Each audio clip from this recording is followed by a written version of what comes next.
Describe him to me. And Muslims, look at the description of your Rasul. And for some, this would be the first time you hear what your Prophet looked like. I saw a man of striking appearance. ظاهر الوضاء أبلج الوجه, radiant face, حسن الخلق, beautifully created. لم تعبه الثجلة, his belly wasn't protruding. ولم تزر به السعلة, nor was his head disproportionate and small. وسيم قسيم, proportionate and delicate, finely made, a specimen of a creation. في عينيه دعج, in his eyes there was a contrast. The dark was immensely dark, the white was excessively white. وفي أشفاره وطف, and his eyelashes were long. وفي صوته صهل, and in his voice was a natural echo. وفي عنقه سطع, and his neck was elegantly long. وفي لحيته كثاثة, his beard was full and thick. أزج أقرن, his eyebrows were arched, but they were not joint, it was separated. In صمت فعليه الوقار, when he was silent, dignity covered him.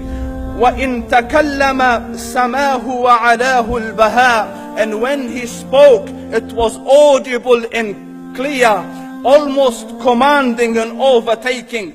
أجمل الناس وأبهاهم من بعيد, from afar the most striking and outstanding in appearance. وأحسنهم وأجملهم من قريب, and when he came near, the best of them and the most handsome of them in closeness. حلو المنطق, such an exalted and sweet level of logic. Like when he used to speak, it was so coherently logical, it was smooth and easy to understand.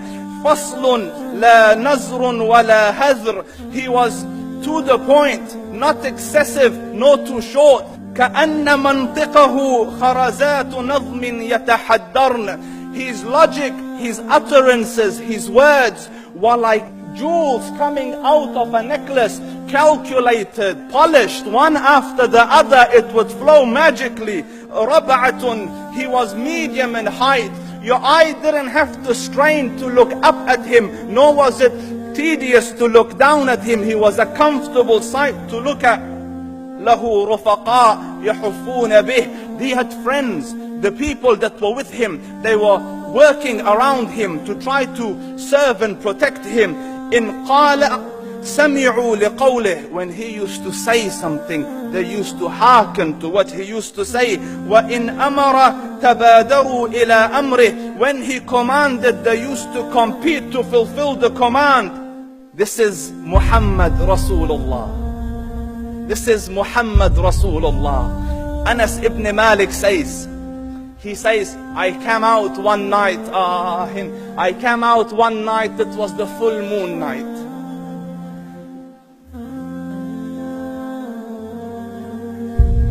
And I looked at the moon, and in the desert, understand, the moon is an awesome sight. It is smooth, it is radiant, it is clear, it is gentle compared to the scorching sun at which they are used to.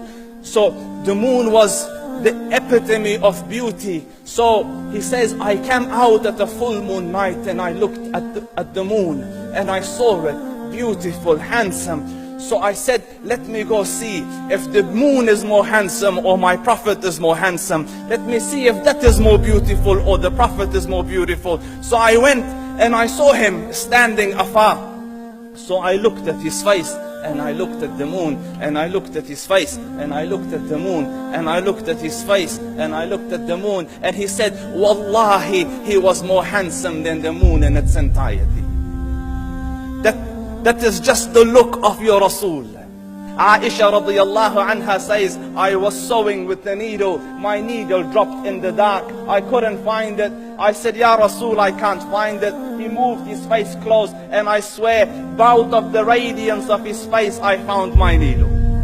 And the Prophet sallallahu alaihi wasallam was mind-bogglingly handsome, but his handsomeness was covered with waqar and jalal and hayba. The Sahaba say, when we used to sit at his feet, two feelings conflicting would come on the heart. The first one, you wanted to look at him. You wanted to behold the majesty of his face. And when you wanted to look up, shyness used to overtake you, so you used to look down. Amr ibn al-As says, I sat with him many times, but if you ask me to describe his face, I can't describe it. I wouldn't be able to look up to him ijlalan wa ta'zeeman. I couldn't look up at him. And that is why he didn't have the problems that Yusuf alayhi salam had. Because it was difficult to penetrate the awe and the splendor of the Rasul.